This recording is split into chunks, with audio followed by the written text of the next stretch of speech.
Pete's Pigskin Previews brought to you by Raider Pump and Supply. Comprehensive looks at a record 83 area high schools this season, from 6-man to 6A, plus homeschool taps and even New Mexico, all leading up to the start of end zone coverage in late August. Time to preview another school. Coach, first remind us how Loop finished up last year. Last year we finished up 7-3. We missed the playoffs. We lost 2 district games, weren't able to make it in. But we had a good season. We had a solid group of kids. We had a really productive year for our large senior class, and I was pretty proud of how we finished up. Having such a good record and not making the playoffs, I would think kids are extra pumped up this year. Yeah, it's frustrating. It's really frustrating when you're going 7-3 and still missing playoffs. We have a tough district. Sands and Klondike they're good teams. They're hard. They're hard to beat. They're hard to play. We played pretty well with Sands. We'd like another opportunity to try and get in the playoffs this year, but if that doesn't pan out, then I'm going to be pretty happy with the group of kids that we have, though. We have an amazing group of underclassmen that have kind of sat and waited in the wings to build themselves up to be a part of the main guys in our program, and it's going to be a good group of kids this year. What will the Longhorns look like in 2025? We've got a group of kids that haven't spent a lot of time on the field, but they've been with me since 6th grade.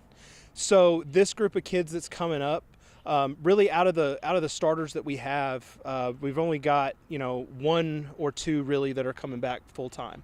The other ones have played a lot. They've subbed in a lot. They've spent a lot of time. They've subbed in for kids with injuries. But these kids have been part of this program since they were in 6th grade. Every single player that I have has been with me since 6th grade, so they know what to expect. They know what to do. They know how we run our offense. They know how we run our defense. So I'm beyond excited to have this new group of kids, to be able to see what they can do, for them to be able to prove. So I think that that's kind of going to be our theme this year, is proven that they can do it.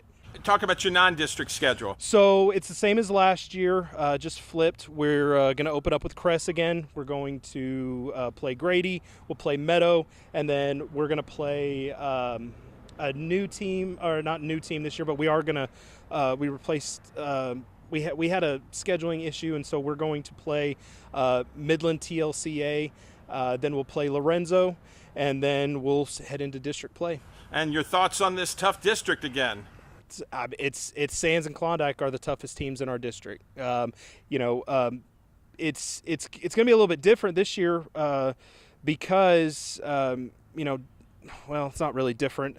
I'm hoping that Dawson and Wilson will be able to field teams this year. They're fielding teams, but it's by the time you get to that week 10, week 11, it's hard to finish a season for smaller schools like them, and like us, we're just lucky to have a lot of kids that play football. But our numbers are going to be down this year. But no, it's going to be tough. It's a tough district. Sands and Klondike are going to be fighting for that 1 and 2 spot, and we're hoping to be able to surprise one of them. This is your 8th year out there. What can you say about Loop? And you've had consistent years. It's the best place I've ever been. When you're at a place for a long time, you can possibly upset some people. You can be praised by a lot of people, but at the end of the day, it's a really good community. I'm happy there. My son goes to school there with me. He's going to be in 6th grade. He's going to be playing football for me this year, and that's something I'm just beyond excited for, because he gets to be a part of something that I've built up. And I felt that I built up really well the last 8 years, with talent and with assistant coaches like Bobby Avery.